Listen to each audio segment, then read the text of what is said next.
Judul firman Tuhan pagi ini ciptaan baru. Masih ada hubungan dengan minggu yang lalu, masih ada hubungan dengan, ya setiap khotbah itu kan berhubungan. Karena sumbernya sama yaitu dari Alkitab. Mari kita buka 2 Korintus pasal yang kelima ayat yang ke-17. Kita baca sama-sama ayat ini, 1, 2, 3.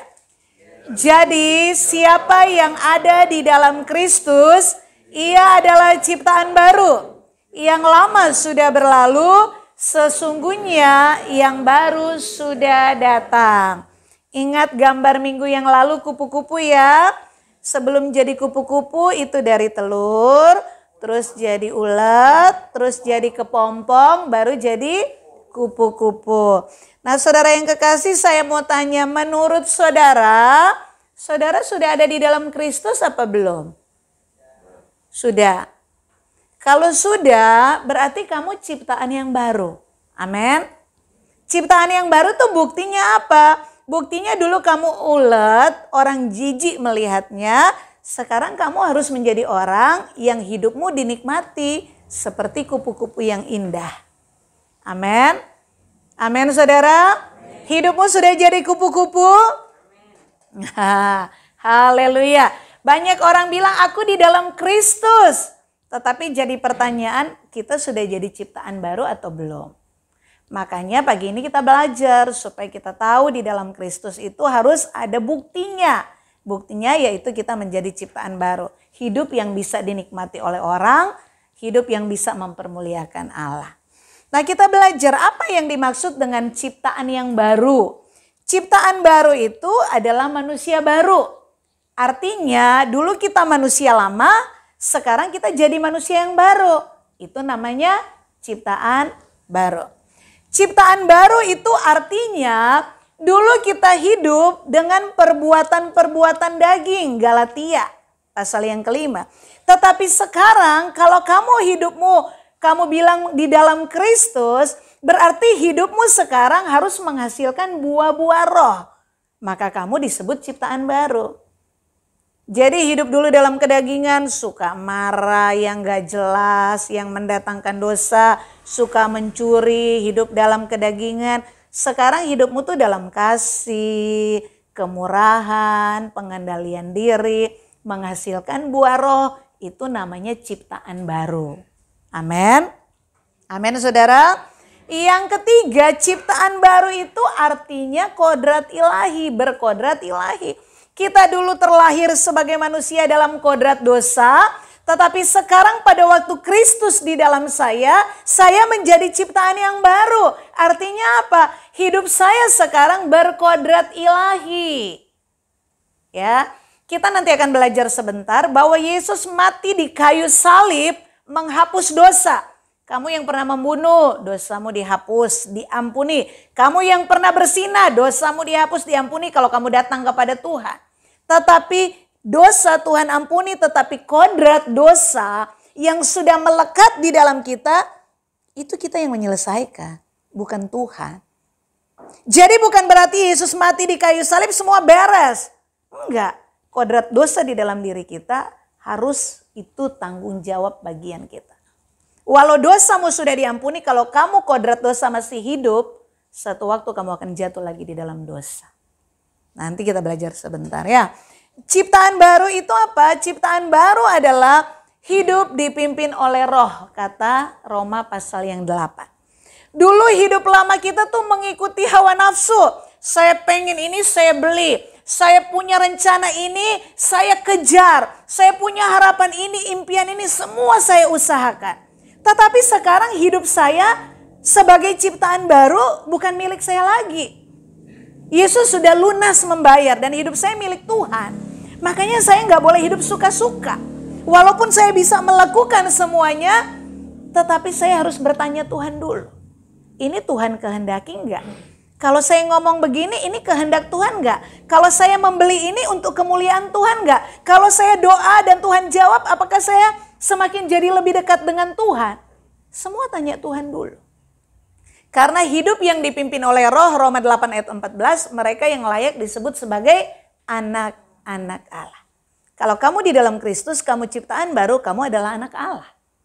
Kalau hidupmu tidak dipimpin oleh Roh Allah, kamu tidak menjadi ciptaan baru. Kamu tidak layak disebut sebagai anak-anak Allah. Mengerti sampai sini ya? Apa itu ciptaan baru?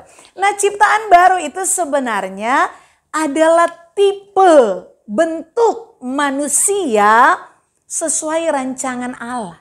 Jadi waktu rancangan Allah pertama di Taman Eden menjadikan Adam dan Hawa, rancangan Allah manusia itu kan menjadi anak-anak Allah yang memanggil Allah sebagai Bapa. Itu rancangan Allah. Tetapi karena dosa, manusia diusir keluar dari Taman Eden. Manusia nggak berkodrat ilahi lagi. Manusia hidup suka-suka nggak mau diatur oleh Allah. Makanya Yesus mati di kayu salib 2000 tahun yang lalu. Dia menang atas maut. Dan yang percaya kepada Yesus, kita di dalam Kristus. Kita hidup seperti cara hidupnya Yesus. Kita menjadi ciptaan yang baru. Ciptaan yang baru itu apa? Menjadi manusia sesuai rancangan Allah semula. Amin. Mengerti sampai sini apa itu ciptaan baru ya? Oke. Nah, sekarang jadi pertanyaan, kenapa ada manusia lama? Kenapa manusia lahir sudah berkodrat dosa? Kenapa manusia harus hidup dalam perbuatan daging? Kenapa manusia hidup suka-suka nggak mau diatur? Nah, kita belajar latar belakangnya. Semua kita sudah tahu, saudara nggak usah buka, percaya aja sama saya. Dalam Kejadian pasal yang kedua ayat 16 dan 17, Allah berfirman. Yang berfirman itu Allah. Berfirmannya kepada manusia. Allah bilang apa? Semua pohon dalam taman ini boleh kamu makan buahnya. Tetapi pohon pengetahuan yang baik jahat yang di tengah taman tidak boleh kamu makan. Pada waktu kamu memakannya kamu akan mati. Itu firman Allah kepada manusia. Tetapi di dalam Kejadian pasal yang ketiga ayat 4 dan 5 ular berkata apa? Hawa, kamu tahu nggak kenapa Allah melarang kamu makan buah itu? Karena pada waktu kamu memakannya, kamu akan menjadi seperti Allah. Kalau pakai ilustrasi gampang, pohonnya sama, buahnya sama, tetapi Allah bilang, kalau kamu makan, kamu mati. Tetapi ular berkata, kalau kamu makan, kamu akan menjadi seperti Allah. Satu benda yang sama. Tetapi ada dua persepsi, dua pandangan yang berbeda. Mengerti sampai sini? Saudara yang kekasih, kata dosa di dalam Alkitab, kita semua dosa. Dosa artinya melanggar perintah Allah. Kurang lebih itu terjemahannya, definisinya. Tetapi kalau dari bahasa asli, dosa itu ada banyak kata yang berbeda. Nah, untuk kata dosa dalam Kejadian pasal yang ketiga, dosa itu disebut hamartia. Jadi dosa di situ tidak ada unsur kejahatan, tidak ada unsur kekejaman, tapi dosa di Kejadian 3 waktu manusia memakan buah yang dilarang itu disebut hamartia. Nah, hamartia itu artinya meleset. Jadi dosa membuat manusia meleset, menjadi manusia tidak sesuai rancangan Allah. Rancangan Allah manusia diciptakan jadi anak-anak Allah. Tetapi dengan manusia memakan buah yang dilarang, dia tidak menjadi manusia sesuai rancangan Allah. Dia meleset. Nah, meleset itu saya berulang kali kasih contoh. Hari ini saya mau bikin tapi tidak sempat. Seperti orang memanah. Tahu memanah ya? Itu kan ada titik hitam, terus ada lingkaran kecil, lingkaran besar, lingkaran semakin besar di dalam satu frame yang bentuknya kotak. Tapi lingkaran di dalamnya. Pernah melihat orang memanah ya? Nah, tujuan orang pemanah kalau dia sudah jadi atlet, dia profesional, itu bisa cuman sekali tarik panah, itu langsung busurnya itu langsung kena di titik hitam. Pas. Atau kalau orang mau nembak, makanya kalau mau tembak mati itu penembak-penembak jitu kan, Wah, langsung kena sasaran. Tapi kalau masih pemula itu dia buka mata kanan, oh ini udah pas, buka mata kiri udah pas, 1 jam, begitu tuk, wih, jauh banget, nggak di titik, tetap di dalam itu, tetapi di garis yang lain. Di lingkaran bukan di sasaran, itu namanya meleset. Mengerti ya? Nah, kalau saudara belajar ilmu fisika, itu kemelesetan ini titik. Kan kalau saudara pernah lihat, saudara bisa bayangkan nggak? Itu kalau orang memanah tuh ada titik kecil terus ada lingkaran kecil semakin besar. Bisa bayangkan ya. Nah kemelesetan itu kalau dalam ilmu fisika harusnya tek di sasaran di titik hitam. Kalau saudara ada di lingkaran pertama aja di sebelahnya itu kan cuman beberapa mili kan. Gak sampai 1 meter kan kadang-kadang. Hanya jaraknya dekat sekali. Mengerti ya? Tapi selama tidak sampai di titik hitam itu namanya meleset. Tidak tepat sasaran. Nah, kalau dalam ilmu fisika, kemelesetan yang sedikit beberapa mili pun, itu kalau ditarik garis terus, itu akan semakin jauh. Mengerti? Demikian yang terjadi dengan kehidupan manusia. Dimulai dari hal yang tanda kutip sederhana. Tetapi akibatnya luar biasa. Nah, dosa itu dimulai dari mengisi pikiran dari sumber yang salah. Allah isi pikiran manusia. Jangan kamu makan. Pada waktu kamu memakan, kamu akan mati. Ular personifikasi dari iblis mengisi pikiran manusia. Kamu tahu gak kenapa Allah larang? Karena pada waktu kamu makan, kamu akan menjadi seperti Allah. Sumber yang berbeda dengan isian yang berbeda. Nah, saudara lihat 2 Korintus 11 ayat 3. Kita baca sama-sama 1, 2, 3. Tetapi aku takut kalau pikiran kamu disesatkan dari kesetiaan kamu yang sejati kepada Kristus. Sama seperti Hawa diperdayakan oleh ular itu dengan kecerdikannya. Mengerti ayat ini saudara? Akibat mengisi pikiran dari sumber yang salah. Saudara lihat Kejadian pasal yang ketiga, Hawa memakan buah terlarang. Kenapa Hawa memetik dan memakan buah itu? Karena dia melihat, wah enak juga ya, lesat, enak kelihatannya. Kenapa dia bisa berkata buah itu enak? Karena ada pertimbangan. Kenapa ada pertimbangan? Karena dia mendengar perkataan ular. Muncul pertimbangan.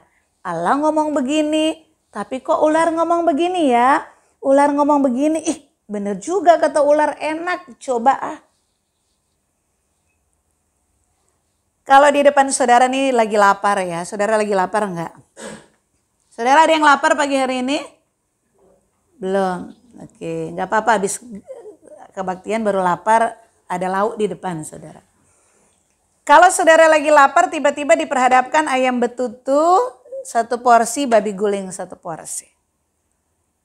Saya nggak bicara yang nggak suka babi guling. Saudara suka babi ayam betutu, oke, babi guling oke. Saudara pilih yang mana?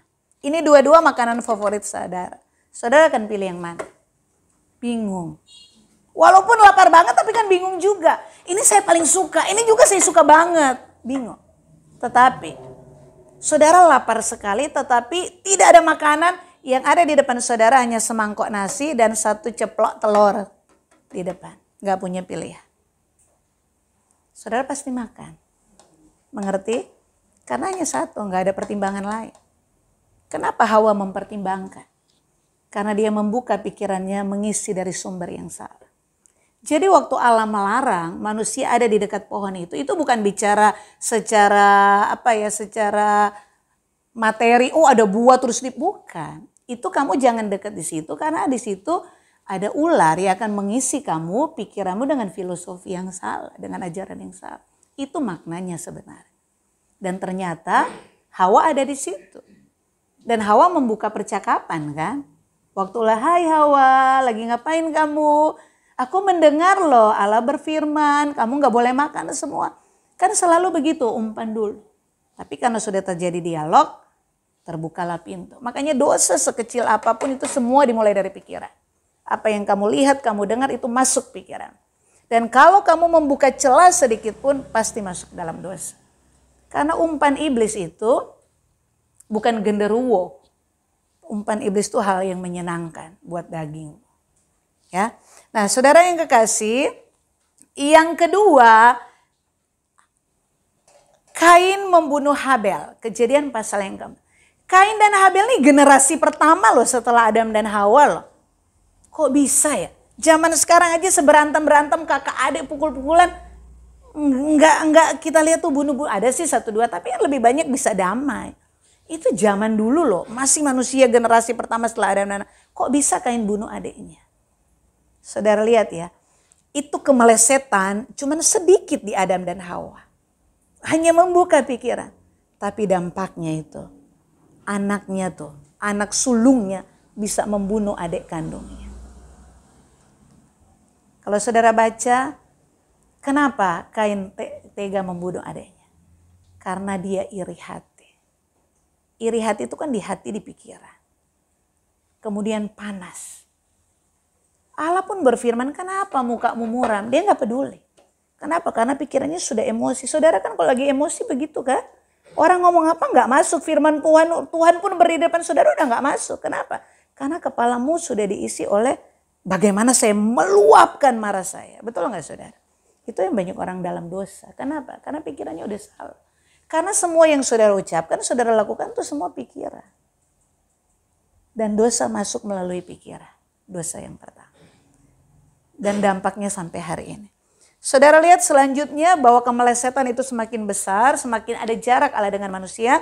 Kejadian 6 ayat 1-3, kejahatan manusia judulnya. Di situ manusia, anak-anak Allah melihat wow cantik-cantik anak-anak manusia. Mereka kawin campur. Kawin campur inilah yang membuat Allah murka. Allah bilang nih manusia udah benar-benar gak bisa diatur. Dan Kejadian pasal 6, roh Allah meninggalkan manusia.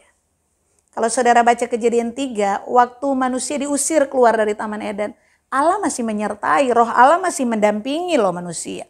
Makanya Kejadian 4, waktu Kain iri hati, panas hati, kan Tuhan berbicara. Kain, kenapa mukamu muram? Itu roh Allah masih menyertai. Tapi Kain gak mau dengar sampai puncaknya Kejadian 6. Makanya yang masih muda-muda jangan nikah sama orang yang tidak seiman.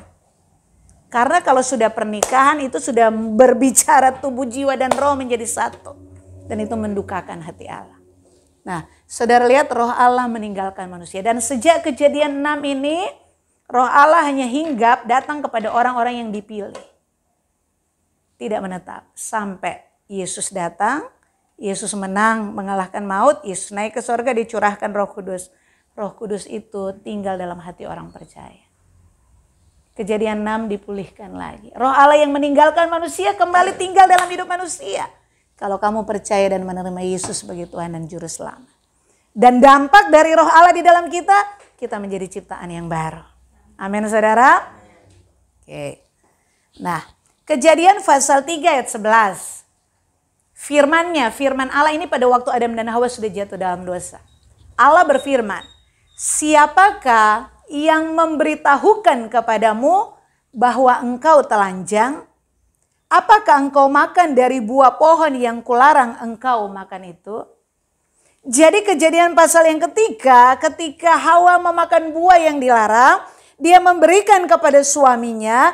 Ketika suaminya memakannya, mata mereka terbuka. Mereka sadar aku telanjang. Mereka malu. Dan Kejadian pasal 3 ayat 7-8-9 mereka mengambil daun ara dan menutup kemaluan mereka. Dan pada suatu senja Allah datang di Taman Eden. Mendengar derap langkah kaki Allah, kata firman Tuhan, bersembunyilah Adam. Kemudian Allah berfirman, Adam di manakah kamu? Adam bilang, aku bersembunyi Tuhan. Kenapa kamu sembunyi? Aku malu. Kenapa kamu malu? Aku telanjang. Tuhan bilang, siapa yang kasih tahu kamu telanjang? Kalau saya tanya kepada saudara, siapa yang kasih tahu Adam itu telanjang? Dari ayat ini. Firman Allah bertanya kan, sekarang saya tanya ayat ini kepada saudara. Dari mana Adam tahu dia telanjang? Aduh, sudah lapar semua. Ini tidak cukup 10 porsi di belakang itu ya. Dari mana Adam tahu dia telanjang? Siapa yang kasih tahu dia kalau dia telanjang? Siapa yang kasih tahu Adam kalau dia telanjang? Siapa? Pertanyaan saya mudah apa susah sih? Siapa yang kasih tahu Adam kalau dia telanjang? Dirinya sendiri. Pikirannya yang kasih tahu kamu tuh telanjang. Sebelumnya mereka telanjang nggak?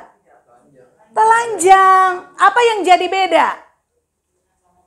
Sebelum makan buah itu dia telanjang tapi dia nggak malu.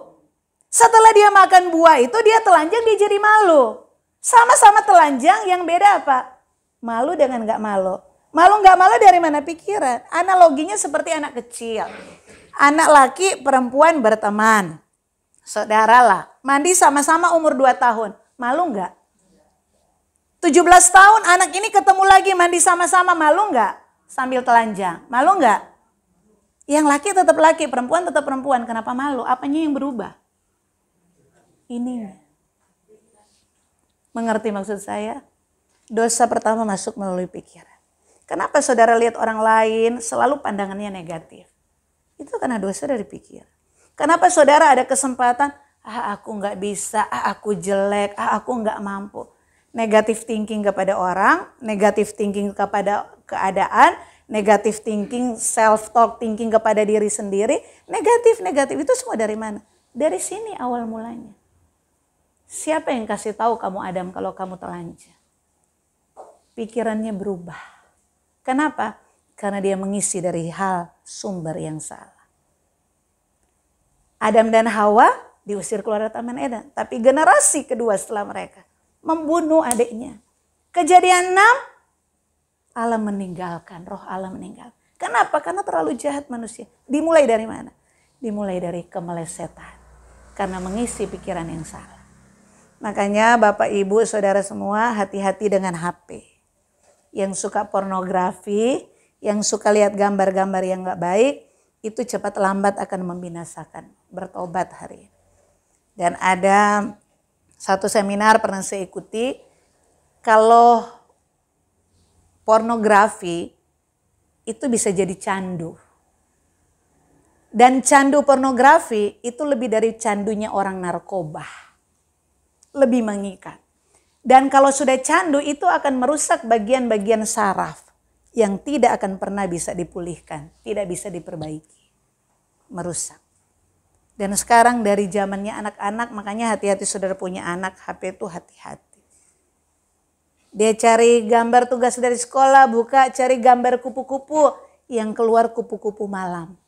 Sambil telanjang. Tapi itu terekam ke mereka loh, hati-hati. Makanya jangan bilang, oh saya kasih anak saya tetap dikontrol. Saudara pun yang sudah dewasa kontrol. Ada mainan-mainan yang gambar-gambarnya erotis. Kenapa? Semua dosa itu dimulai dari pikiran. Pikiran. Makanya bertobat yang suka-suka lihat gambar. Kenapa? Karena kalau kamu gak bertobat itu akan jadi ikatan, itu akan membinasakan diri. Ya. Nah saudara yang kekasih, Roma 7 ayat 19-20 kita baca sama-sama 1, 2, 3. Sebab bukan apa yang aku kehendaki, yaitu yang baik yang aku perbuat, melainkan apa yang tidak aku kehendaki, yaitu yang jahat yang aku perbuat. Jadi jika aku berbuat apa yang tidak aku kehendaki, maka bukan lagi aku yang memperbuatnya, tetapi dosa yang diam di dalam aku. Kalau orang gak kenal Tuhan, gak ngerti kebenaran, mereka cuma punya pilihan jahat atau baik. Tetapi kita yang ngerti kebenaran, yang berkata bahwa Alkitab adalah firman Allah, kita punya tuntutan. Yesus sendiri berkata, hendaklah kamu sempurna seperti Bapamu sempurna. Artinya apa? Kita bukan hanya punya pilihan jadi jahat, bukan hanya punya pilihan jadi baik, tapi kita punya opsi yang ketiga, sempurna.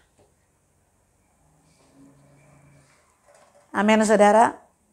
Nah untuk menjadi manusia ciptaan baru, saudara harus melewati fase seperti ungkapan Paulus ini. Paulus itu dia orang yang jahat secara apa ya? Dalam pandangan ajaran Kristus. Tetapi secara agama dia baik loh. Dia melakukan hukum Taurat. Dia melakukan semua hukum. Tetapi dia tidak menerima ajaran Yesus. Bagi dia itu bidat. Ajaran yang sesat. Sehingga waktu mendengar pengikut Yesus dicari, dikejar, dipenjara, bahkan dibunuh sama dia. Sampai satu waktu Paulus ketemu dengan Tuhan. Sampai satu waktu Paulus dibawa diajar sendiri tanah Arab selama 3 tahun. Dicuci otaknya. Sampai satu waktu dia terjun kembali di dunia nyata, kembali ke dalam pelayanan, masuk. Ajaran yang tadinya dia tentang, sekarang justru dia mengajarkan ajaran Yesus itu. Dalam pelayanannya di satu titik dia berkata kepada dirinya. Dia tanya kepada Tuhan. Aku ingin melakukan yang baik karena di otakku sudah ngisi kebenaran. Hendaklah kamu kudus karena aku kudus. Hendaklah kamu sempurna, lepaskan segala sesuatu. Yang baik-baik, yang kudus, yang mulia dia ngerti. Tetapi kenapa kenyataan yang dia lakukan, yang keluar dari hidupnya entah perkataan perbuatan, tidak sesuai yang dia mau lakukan. Kenapa? Itu tadi yang saya bilang. Karena kodrat dosa di dalam diri kita tuh belum mati. Yesus mengampuni dosa. Tetapi masalah kodrat dosa itu bukan urusan Tuhan. Itu bagian saya, bagian saudara. Amin saudara. Amin. Kodrat dosa itu selama dia tidak mati, mau jadi pelayan Tuhan, mau pengkhotbah sekalipun, satu waktu kalau kodrat dosa itu bangkit, jatuh dalam dosa. Bahkan bisa membawa kebinasaan. Jadi pelayanan mimbar, mau pendeta hamba Tuhan, selama kodrat dosa enggak dimatikan, itu satu waktu dia akan hidup, dia akan mengendalikan dan membinasakan hidup saudara. Mengerti maksud saya? Jadi perjuangan hidup kita hari ini bagaimana mematikan kodrat dosa dalam diri kita. Dosamu Tuhan ampuni, oke. Tapi selama kodrat dosa nggak diampuni, kamu nggak layak masuk langit baru bumi baru loh. Kenapa? Karena di sana nggak ada pengulangan lagi dunia baru. Amin. Hanya orang-orang yang sudah mematikan kodrat dosa di dunia ini, dia yang layak disebut anak-anak Allah. Karena hidupnya dipimpin roh Allah. Makanya buktikan kamu dalam Kristus, kamu ciptaan baru. Kamu layak dibawa ke langit baru bumi baru. Amin. Hidup itu perjuangan loh saudara. Dan perjuangan paling berat itu mengalahkan diri sendiri. Apa yang harus saya lakukan? Mematikan kodrat dosa itu. Bagaimana saya bisa menjadi ciptaan baru? Nah, yang harus saya lakukan, saudara lakukan setiap hari adalah yang pertama. Baca sama-sama. 1, 2, 3. Mengisi pikiran dengan firman Tuhan yang murni. Amin. Mengisi pikiran dengan firman Tuhan yang murni. Karena ada firman Tuhan yang abal-abal. Ya. Saudara dengar khotbah banyak sekali di YouTube. Kalau yang abal-abal bikin saudara nyaman, di skip aja. Kalau makanan yang bubur-bubur, di skip aja. Cari yang pedas, seperti ayam pedas di depan nanti. Ya, yang sedikit-sedikit kalau dengar kok tersinggung, oh berarti ada di... Kan kalau saudara bereaksi berarti ada sesuatu dalam saudara yang salah. Itu yang didengar. Ya, khotbah-khotbah yang murni. Kenapa? Karena ada banyak orang pendeta-pendeta jual ayat. Nah, tetapi yang saya mau katakan bahwa di gereja ini saudara diajar untuk kebenaran. Makanya kan nyumbang-nyumbang gak ada. Ayo nyumbang, siapa nyumbang? Saudara akan diberkati 30 kali, 60 kali, 100. Gak ada saya janji begitu. Kalau kamu sumbang kasih persepuluhan, tingkap-tingkap langit dibukakan. Gak ada saya ngomong begitu. Kenapa? Karena di sini diajar kebenaran yang murni. Jangankan uangmu, hidupmu, nafasmu itu milik Tuhan. Kamu tuh berhutang, dirimu tuh sudah lunas dibayar. Dan orang yang berhutang sebenarnya cirinya cuma satu, kalau dia ngerti dia berhutang. Dia akan bersyukur. Tanda bersyukur apa? Semua yang dia punya itu dia kasih ke Tuhan. Amin saudara. Dan saya bersyukur jemaat-jemaat yang bisa memberi itu enggak di nina bobokan. Kamu begini enggak. Mereka berespon sendiri. Ada yang usul bikin begini. Oh puji Tuhan, silakan jalan. Tadinya saya pesimis juga. Aduh Tuhan nih kan masih begini. Tapi saya sendiri dapat perenungan, kamu tuh pemimpin. Kalau kamu nggak mengajak memberi, siapa yang mau memberi? Kalau kamu tidak pernah kasih pengumuman, 100.000 pun tidak akan terkumpul. Kamu kasih pengumuman 100 juta, minimal 10 juta bisa terkumpul. Yang memberi silakan punya kesempatan, yang gak memberi jangan minder. Kenapa? Segala sesuatu ada masanya kok. Segala sesuatu ada waktunya kok. Tuhan juga tahu. Bahkan di hadapan Tuhan, janda yang memberikan berapa peser, itu lebih bernilai loh. Dari orang yang nyumbang banyak. Kenapa? Karena yang Tuhan lihat kan ketulusan hati dan kemampuan kamu. Ada orang membeli tapi dalam kelimpahan. Nggak berkorban dia. Nggak ada rasa yang hilang, orang dia banyak. Tapi ada orang, ini punya aku tinggal ini loh. Tapi aku berikan. Itu yang berarti di hadapan Tuhan. Memberi ada pengorbanan. Ada sesuatu yang hilang. Amin saudara. Yang kedua, bagaimana supaya saya menjadi ciptaan yang baru? Bagaimana mematikan kodrat dosa dalam diri saya? Yang kedua adalah mengisi pikiran dengan firman Tuhan yang murni. Yang ketiga adalah mengisi pikiran dengan firman Tuhan yang murni. Artinya apa? Roma 12 ayat 2. Janganlah kamu menjadi serupa dengan dunia ini, tetapi berubahlah oleh pembaharuan budimu, sehingga kamu dapat membedakan manakah kehendak Allah, apa yang baik, yang berkenan kepada Allah dan yang sempurna. Dosa kemelesetan dimulai dari mana? Mengisi pikiran dengan sumber yang salah. Bagaimana memperbaikinya? Cuman satu, dengar firman Tuhan yang murni, isi pikiranmu. Amin saudara. Karena tujuan keselamatan, Yesus mati di kayu salib mengampuni dosa. Goalnya apa? Supaya orang yang sudah diampuni dosanya diperbaiki, diproses lewat pengajaran-pengajaran firman. Pikirannya seperti pikiran Kristus. Cara pandangnya sesuai dengan cara pandang Kristus. Amin. Amin saudara. Kalau pikiran kita ngapain aku memberi, aku aja kurang. Kalau aku memberi bagaimana masa depanku. Tapi kalau pikiran Kristus, semua yang aku miliki milik Tuhan. Semua yang aku miliki itu kepercayaannya, aku harus bertanggungjawabkan. Kan beda.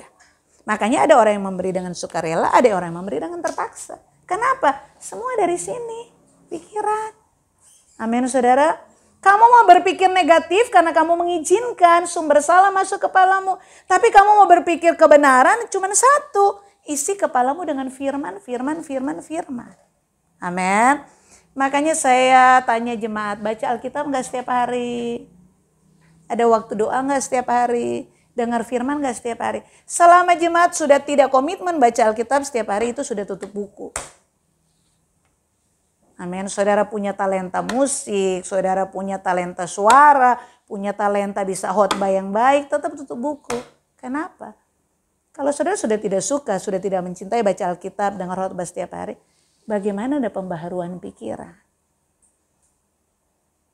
Bagaimana kamu jadi ciptaan baru? Bagaimana kamu mematikan kodrat dosa dalam diri? Nggak mungkin.